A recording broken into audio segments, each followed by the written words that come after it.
Fuat, masa da hazırlandı. Müəllim də 5 dəqiqə çatır. Bax, qalsız qulaq başlam da ha. Diqqətli olun ha. Yaxşı qulluq edin, mən də gəlirəm. Yaxşı. Baş, sən narahat olma. Müəllim, hoş geldiniz, hoş geldiniz. Buyurun, buyurun, buyurun, buyurun. Siz gözleyin. Buyurun, buyurun. Buyurun, buyurun. Buyurun müəllim. Ne baş verir? Sizi tapşırılan narahat olmayın. Çakapuli, bu da salinka.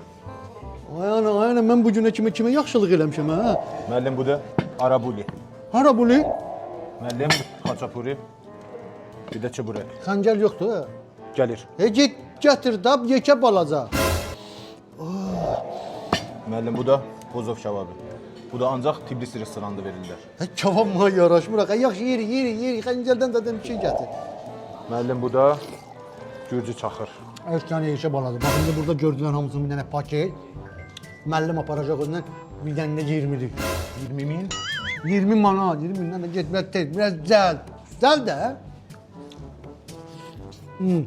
Görürsən mənim hansı düzə müəllim qəbul oldu. Oldu müəllim, oldu. Fuat gəl müəllim gəlib aşağıda bizi gözə gedək qarşılayaq. Tez elə. Müəllim? Hə, müəllim. Müəllim buradadır.